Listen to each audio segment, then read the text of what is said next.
नमस्कार दोस्तों, आज हम एक अलग सब्जेक्ट के ऊपर बात कर रहे हैं जो बहुत ही इंपॉर्टेंट सब्जेक्ट है। जैसे कि हमें लाइफ के अंदर अगर सक्सेस होना है, लाइफ के अंदर आगे बढ़ना है, तो एक चीज़ को हमें समझना पड़ेगा और वो चीज़ है मन। और ये चीज़ के ऊपर बहुत साइंटिस्ट, बहुत फिलोसोफर, बहुत साइकोलॉजिस्ट ने रिसर्च किया है, लेकिन उस चीज़ को समझ नहीं पा रहे ये चीज़ क्या है। और वही चीज़ है हमें या तो लाइफ के अंदर आगे लेके जाएगा, ऊपर लेके जाएगा, या तो लाइफ के अंदर हमें नीचे लेके जाएगा। तो अगर हम लोग उस चीज़ को अगर समझ पाए प्रॉपरली, तो हम लोग लाइफ के अंदर एडवांसमेंट कर सकते हैं। और उस चीज़ को समझने के लिए हम लोग एक रेफरेंस बुक यूज़ करेंगे और हम लोग उसको चीज़ को समझेंगे, ये भगवत गीता। सो भगवत गीता के अंदर मन क्या है, मन किस पदार्थ से बना है, मन किस तरह से चलता है, उसके एस्पेक्ट क्या है और किस तरह से मन को कंट्रोल कर सकते हैं। क्योंकि शरीर जो है वो अलग चीज से बना है, मन हो अलग चीज से बना है। तो मन के ऊपर आज हम ये वीडियो के अंदर डिस्कशंस करेंगे। सो मन को समझने के लिए पहले मैं आपको एक स्टोरी बताता हूँ। एक गांव था और एक गांव में एक साधु थे और वो हमेशा अपने ध्यान में रहते थे।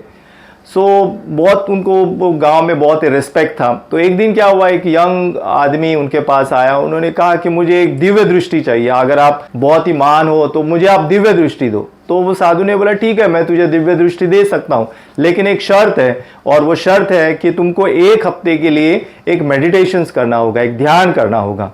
और ध्यान कुछ नहीं, सिंपल है, सुबह का 10 मिनट और शाम का 10 मिनट। तो बोला क्या है कि सुबह में आपको 10 मिनट के अंदर सिर्फ ओम चैंट करना है, 10 मिनट्स तक ओम चैंट करना है, और शाम को ओम चैंट करना है। तो वो जो यंग आदमी था वो बोला, अरे बस इतनी सी बात है। तो बोला बस इतनी सी बात है, लेकिन एक चीज़ का ध्यान रखना है, और वो ध्यान ये रखना है कि जब तुम ओम चैंट करोगे या कॉन्सेंट्रेशंस करोगे, तो एक चीज़ का ध्यान रखना है कि तुम्हें ब्लैक गोरिल्ला के बारे में सोचना नहीं, कि ये ब्लैक गोरिल्ला क्या होता है, उसके बारे में बिल्कुल मन के अंदर आने देना नहीं है। तो बोले ठीक है, सिर्फ 7 दिन में तुमको ये करना है, ओम का चैंटिंग करना है, और गोरिल्ला को याद रखना नहीं है, ये 2 इंस्ट्रक्शन को याद रखना। तो वो जो यंग आदमी था बोला, अरे यार ये तो बहुत सिंपल सी बात है, ये तो मैं आसानी से कर सकता हूँ। और वो निकल गया अपने घर पे और अपने स्टार्ट किया। 7 दिन जैसे कंप्लीट्स हो गए, वो जो यंग आदमी था वो भाग भाग के वो साधु के पास आया। साधु को बोला, बहुत परेशान था, साधु के पास आया कि वो साधु बोला क्या हुआ। तो बोला कि अरे यार मैं तो मेडिटेशन कर रहा था, मेरा ध्यान कर रहा था ओम के ऊपर, लेकिन मेरे को एक दिक्कत था, वो बार बार जो गोरिल्ला था वो बार बार जब भी मैं ध्यान करता हूँ तो बार बार गोरिल्ला मेरे सामने आ जाता था। और ये इंस्ट्रक्शन को मैंने याद रखा था कि गोरिल्ला को याद नहीं करना है, लेकिन वो बार बार गोरिल्ला ही याद आ रहा था। तो ये स्टोरी का मतलब ये होता है कि मन हमारे कंट्रोल में नहीं है। जैसे मन जो इनविजिबल पार्ट्स है हमारे कंट्रोल में नहीं है। वो बोला कि जब भी मैं ध्यान करने के लिए बैठता हूँ, तो जब भी मैं ओम चैंटिंग करता हूँ, तो मेरे सामने गोरिल्ला ही आ जाते हैं, यहाँ से एक गोरिल्ला, यहाँ से एक गोरिल्ला, यहाँ से एक गोरिल्ला, और वो गोरिल्ला को मैं हटा नहीं पा रहा हूँ। जैसे आपने सेकंड इंस्ट्रक्शन दिया था कि गोरिल्ला को याद नहीं करना है, तो वही गोरिल्ला मुझे याद आ रहा था। तो वहाँ पे साधु हंसने लगा और साधु ने यंग आदमी को बोला कि देखा मन को कंट्रोल्स कितना भारी है, बहुत डिफिकल्ट है। और भगवत गीता में भी कहा है कि मन जिसने कंट्रोल कर लिया, मन जिसके वश में, वो पूरे संसार को वश में कर सकता है। और जिसके मन में कंट्रोल नहीं, जिसका मन के ऊपर कंट्रोल नहीं है, वो लाइफ के अंदर प्रोग्रेस नहीं कर सकता है। सो अभी हम देखते हैं कि भगवत गीता में क्या क्या कहा गया है मन के ऊपर। सो भगवत गीता में कहा कि मन एक सूक्ष्म ऊर्जा है, एनर्जी। जैसे हम जानते हैं कि ये universe is nothing but energy. ये यूनिवर्स क्या है, एक ऊर्जा है, एक एनर्जी है, ठीक है। जैसे फिजिक्स के अंदर हम लोग अल्बर्ट आइंस्टाइन का एग्जांपल लेते हैं, E = mc²। तो यहाँ पे एवरीथिंग इज एनर्जी, ऊर्जा है। अब ये ऊर्जा को 2 पार्ट में डिवाइड किया गया है, एक ग्रॉस एनर्जी और एक सटल एनर्जी। भगवत गीता में भी उसको कहा गया कि एक स्थूल ऊर्जा और एक सूक्ष्म ऊर्जा, एक ग्रॉस और एक सटल।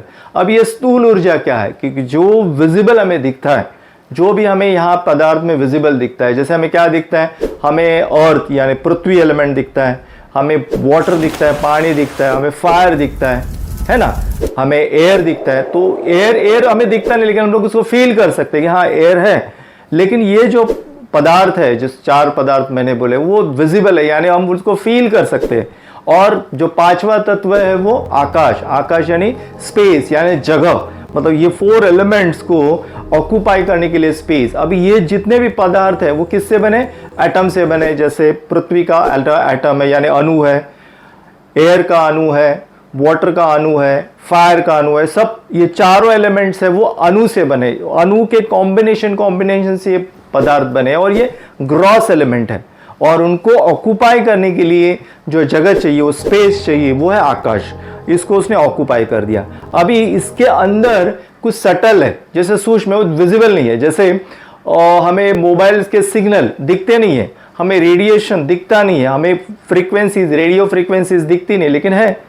तो सिमिलरली यहाँ पे कुछ सूक्ष्म पदार्थ है वो जो दिखते नहीं, जो इनविजिबल है, और वह इनविजिबल में मन, बुद्धि और अहंकार। तो ये तीन चीजें जो भगवत गीता में है कि सटल है, जो सूक्ष्म है, वो जो दिखती नहीं है, तो ये तीन चीजें बनी हुई है। जैसे हम लोग एक एग्जांपल ले सकते हैं, जैसे एक बिजनेसमैन कोट पहनता है, राइट, हम लोग देखते हैं ना, कोट पहनता है और शर्ट पहनता है, और जो आदमी है वो शर्ट पहनता है और फिर कोट पहनता है। तो coat it's something like a gross body, जो मटेरियल बॉडी, जो मैटर से बने, जो पदार्थ से बनी है, और जो शर्ट है वो क्या है, सटल बॉडी है, सूक्ष्म शरीर, जो मन, बुद्धि, अहंकार से बना है, और जो उसके अंदर जो बैठा है, जो उसके अंदर जो आदमी है, वो आत्मा। तो इस तीन चीजों से हम लोग इसको इलिस्ट्रेट कर सकते हैं कि भौतिक शरीर, सूक्ष्म शरीर और आत्मा किस तरह से रहते हैं। तो अभी मन का कार्य क्या है? मन का कार्य थिंकिंग, फीलिंग एंड विलिंग।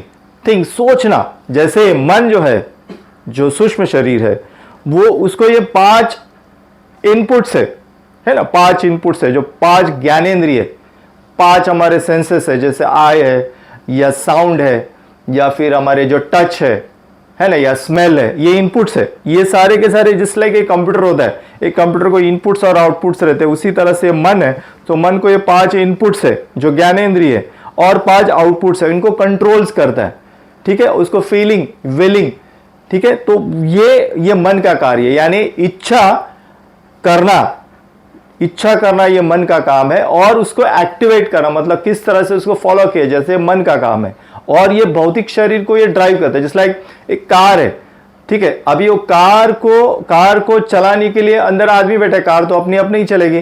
तो सिमिलरली ये जो भौतिक शरीर है, ये भौतिक शरीर को कौन चला रहा है? तो मन चला रहा है। और मन के पास ये 5 इनपुट्स और 5 आउटपुट यानी कर्मेंद्रिय, जहां पे हमारे हाथ, पांव, गुदा और हमारी जो वाणी है, जिससे हम लोग आउटपुट करते हैं। तो ये मन के एलिमेंट्स है, जैसे इनपुट्स एंड आउटपुट, इसको कंट्रोल्स करते हैं, राइट। अभी सवाल आता है कि मृत्यु के बाद क्या मन मर जाता है? तो जिस लाइक हम लोग देखते हैं कि किसी का डेथ हो गया, तो हम लोग जैसे देखते हैं कि वो बॉडी तो ऐसे ही पड़ी हुई है, लेकिन जिसके घर वाले रहते हैं वो रोते हैं, बोलते हैं कि वो गया। कौन गया? वो तो वहां पे ही है, लेटा है। सो भगवत गीता हमें बताती है कि जब आदमी की मृत्यु हो जाती है, तो जस्ट लाइक ट्रेन के 2 डिब्बे होते हैं, लाइक कनेक्टेड होते हैं, राइट, 2 डब्बे। और उसी तरह से हमारा जो भौतिक शरीर और जो सूक्ष्म शरीर है, वो प्राण शक्ति, जो एक सटल एनर्जीज रहती है, उससे बंधा हुआ रहता है। और जब मृत्यु हो जाती है, तो प्राण शरीर और भौतिक शरीर का डिटैचमेंट अलग हो जाते हैं, और भौतिक शरीर विलीन हो जाता है, जो पंच तत्वों में, जो जल, अग्नि, वायु, आकाश में जो विलीन हो जाते हैं, पृथ्वी, सब आकाश में विलीन हो जाते हैं, अलग अलग हो जाते हैं। लेकिन यहाँ पे जो प्राण से जो शरीर है, सूक्ष्म शरीर है, वो आत्मा के साथ अलग कैरी फॉरवर्ड करता है नेक्स्ट शरीर के अंदर। ओके, तो हम देख सकते हैं कि ये मन का कार्य क्या है, कि जो ये शरीर है, जो भौतिक शरीर को ड्राइवर है, मन क्या है? ये भौतिक शरीर का ड्राइवर है, ये भौतिक शरीर को चला सकते हैं। जो भी इमोशंस है वो सारे के सारे कहाँ पे? मन के अंदर है। जैसे हम देखते हैं कि किसी को गुस्सा आ गया, तो उसके चेहरे के ऊपर तुरंत रिफ्लेक्ट होता है, या कोई खुश है तो चेहरे के ऊपर रिफ्लेक्शन होता है, या दुखी है तो चेहरे, जैसे एक इंग्लिश में एक प्रोवर्ब है कि face is a index of mind. जैसे मन के अंदर क्या चल रहा है, तुरंत फेस के अंदर हमें दिखाई देता है।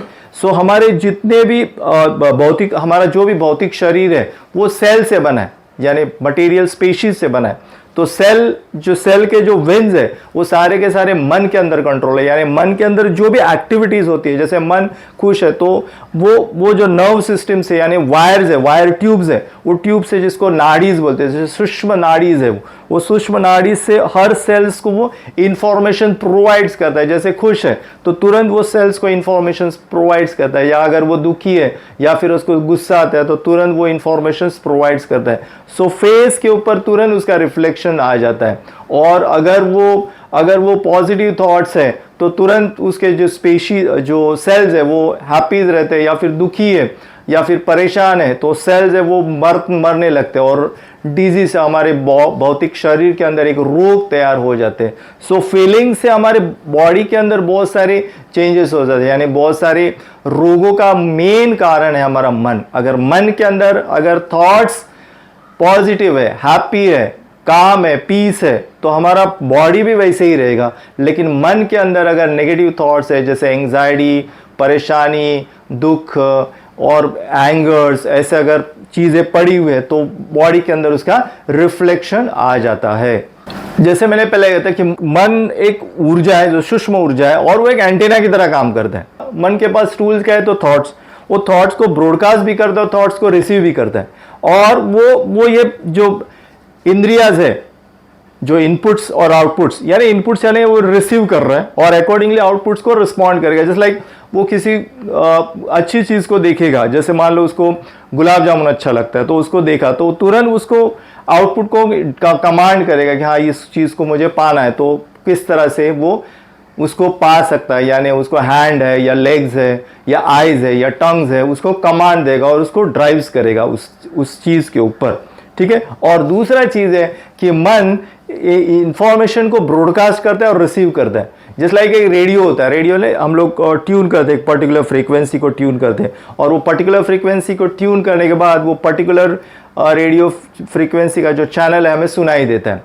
तो सिमिलरली जो टाइप्स के थॉट्स को हम लोग सोचते रहते हैं वही टाइप के थॉट्स हम रिसीव करते हैं और वही टाइप के थॉट्स हम लोग ब्रॉडकास्ट करते हैं। अगर हम लोग परेशान, दुखी, इस टाइप के अगर थॉट्स सोचते रहेंगे तो वही टाइप के थॉट्स हमें रिसीव होते रहते हैं, वही थॉट्स, वही टाइप्स का एनवायरनमेंट हमारे आसपास देखते रहते हैं।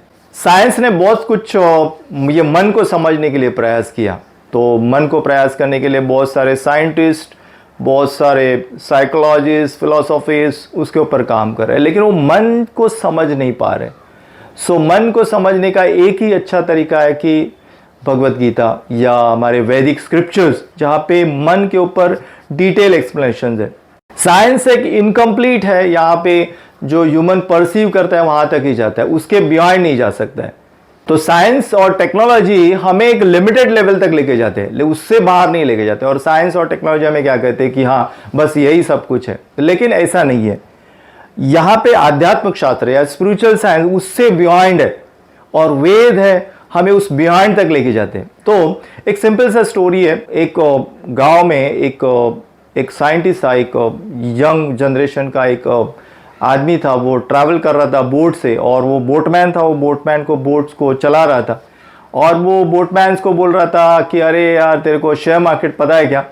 तो बोटमैन बोलता है नहीं नहीं मुझे तो शेयर मार्केट क्या होता है पता नहीं है। बोलता है अरे यार तू तो इतना मॉडर्न लाइफ के अंदर रह रहा है, तेरे को शेयर मार्केट पता नहीं है। तो बोलते हैं ठीक है तेरा लाइफ सब वेस्ट है, तेरा 40% लाइफ वेस्ट है। बोलते हैं ठीक है। वो बाद में उसको टेक्नोलॉजी के बारे में बताता है कि अरे तेरे को ये कंप्यूटर टेक्नोलॉजी पता है क्या? तो बोलता है वो मुझे पता नहीं है। तो हर एक टेक्नोलॉजी और साइंस के बारे में वो बोटमैन को पूछता रहता है कि ये तुझे पता है, ये तुझे पता है क्या? तो बोटमैन तो गाँव का था तो बोलता है मुझे कुछ पता नहीं है। फिर लास्ट में क्या आता है, एक तूफान आ जाता है और तूफान में आने के बाद वो जो बोट है वो हिलती रहती है। तो वो बोटमैन जो है वो आदमी को पूछता है कि तुझे स्विमिंग आता है? तो बोलता है मुझे तो स्विमिंग नहीं आता है। बोलता है स्विमिंग नहीं आता है, फिर ठीक है तेरी 100% लाइफ वेस्ट हो गई। और तो ये स्टोरी का मतलब क्या है कि स्टोरी का मतलब होता है कि हम लोग मटेरियल साइंस या मैटर या पदार्थ या टेक्नोलॉजी उसको काफ़ी डिटेल में जानते हैं, बहुत ही अच्छी तरीके से जानते हैं, लेकिन उसका भी एक लिमिटेशंस है, वो भी एक लेवल तक हमें लेके जाती है। लेकिन आध्यात्म हमें उसके बियॉन्ड लेके जाता है। हम जन्म और मृत्यु हम लोग यहाँ तक ही जानते हैं, ठीक है पैसा कमाया, ये किया वो किया वो किया, टेक्नोलॉजिकल जाना, ये फ़ोन है वो फ़ोन है, सब यहाँ तक आ गए, समझ गए। लेकिन उसके बाद क्या होता है, उसके बाद क्या हो रहा है उसको हम लोग नहीं समझ सकते। और वो सिर्फ आध्यात्म से हम लोग उसको समझ सकते हैं। हमारा मन क्या है, आत्मा क्या है और ये आत्मा किस तरह से चलता है, ये मन किस तरह से चलता है, उसको हम लोग जान सकते हैं।